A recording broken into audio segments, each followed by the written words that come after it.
மக்களவையில் பட்ஜெட் மீதான விவாதத்தின் போது உரையாற்றிய எதிர்க்கட்சி தலைவர் ராகுல் காந்தி, மகாபாரதத்தில் 6 பேர் அமைத்த சக்கர வியூகத்தால் அபிமன்யு கொல்லப்பட்டது போலதான் தற்போது மோடி, அமித்ஷா, மோகன் பகவத், அஜித் தோவல், அதானி, அம்பானி ஆகிய 6 பேரும் அச்சம் எனும் சக்கர வியூகத்தை உருவாக்கி அச்சுறுத்துவதாக ஆவேசமாகினார்.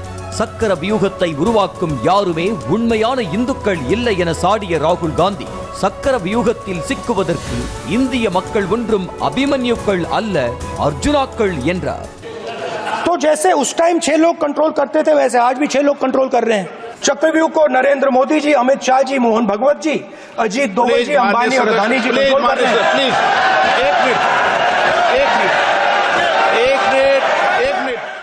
மகாபாரதம் சக்கர வியூகம் என ராகுல் காந்தி பேசியதும் பாஜக எம்பிக்கள் கூச்சல் எழுப்பிய நிலையில் திடீரென குறுக்கிட்டு பேசிய சபாநாயகர் ஓம் பிர்லா ராகுல் காந்தியை எச்சரித்து அம்பானி, அதானி பெயரை அவை குறிப்பிலிருந்து நீக்கினார்.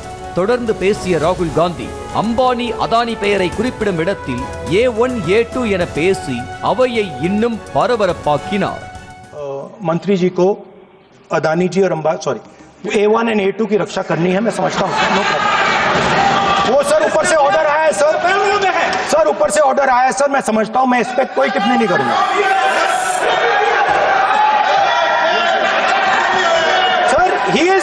Sir he is permitted. நாட்டில் பட்டியலின மக்கள், பழங்குடியினர்கள், பிற்படுத்தப்பட்ட சமூகத்தினர் 73% பேர் இருப்பதாக குறிப்பிட்ட ராகுல் காந்தி, அந்த மக்களுக்காக பட்ஜெட்டில் என்ன கொடுத்தீர்கள் என கேள்வி எழுப்பினார். விவசாயிகள், இளைஞர்கள், சிறு குறு தொழிலாளர்களுக்கு இது அல்வா கொடுக்கும் பட்ஜெட் என குற்றம் சாட்டிய ராகுல், பட்ஜெட் தயாரிப்புக்கு முன்பு நிர்மலா சீதாராமன் அல்வா கிண்டும் போட்டோவை காண்பித்து அதிரடி காட்டினார். பட்ஜெட்டில் தான் இடமில்லை என்று பார்த்தால் அல்வா கிண்டுவதில் கூட தலித்துகள், பழங்குடியினர்கள், பிற்படுத்தப்பட்டோருக்கு இடம் இல்லை என ராகுல் காந்தி குறிப்பிட, எதிர் வரிசையில் இருந்த நிர்மலா சீதாராமன் சிரித்தபடியே 2 கைகளால் தலையில் அடித்துக் கொண்டார். सर जब भी मैं उसको हटाना चाहता हूं मुझे ये करना है सर, वो हटो देखो आगे. ये हो क्या रहा है सर देश का हलवा बट रहा है सर, और इसमें 73% का एक है ही नहीं सर. ये आप लोग हलवा खा रहे हो और बाकी देश को हलवा मिल ही नहीं रहा है. GST உள்ளிட்ட வரி பயங்கரவாதத்தை கட்டவிழ்த்து சிறு குறு தொழில் நிறுவனங்களை பாஜக அழிக்க நினைப்பதாக குற்றம் சாட்டிய ராகுல் காந்தி, மோடி அரசின் பட்ஜெட் நடுத்தர வர்க்க மக்களின் முதுகிலும் நெஞ்சிலும் குத்தி இருக்கிறது என கடுமையாக விமர்சித்தார். மேலும் பாஜகவில் ஒருவர் மட்டுமே பிரதமர் ஆக முடியுமோ என நினைத்து அமைச்சர்களே சிலர் பயத்தில் இருக்கிறார்கள் எனவும், பிஜேபி அமைச்சர்கள் மட்டுமல்லாமல் விவசாயிகள், தொழிலாளர்கள் என மக்கள் எல்லாருமே அச்சத்தில் தான் இருக்கிறார்கள் எனவும் தெரிவித்தார்.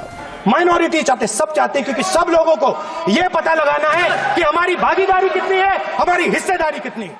விவசாயிகளின் ஒரே ஒரு கோரிக்கையான குறைந்தபட்ச ஆதரவு விலையை கொடுக்க கூட பாஜக அரசால் முடியவில்லை என்ற ராகுல், நீட் தேர்வு வினாத்தாள் கசிந்து லட்சக்கணக்கான மாணவர்கள் பாதிக்கப்பட்ட விஷயத்தை பற்றி பட்ஜெட்டில் ஒரு வார்த்தை கூட பேசவில்லை என சாடினார். கொரோனா சமயத்தில் மேளம் அடித்தும் மெழுகுவர்த்தி ஏந்தியதும் தான் பாஜக இளைஞர்களுக்கு கொடுத்த வேலை வாய்ப்பா என கிண்டல் அடித்தார். The Indian examination system is a fraud. That is what is at stake here. Millions of people believe if you are rich and if you have money, you can buy the Indian examination system.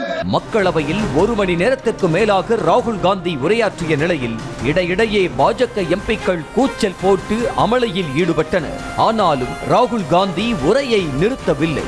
இதனால் மதிய வேளையில் மக்களவையே பரபரப்பாக காணப்பட்டது. செய்திகளை உடனுக்குடனும் துல்லியமாகவும் தெரிந்து கொள்ள சப்ஸ்கிரைப் பண்ணுங்க.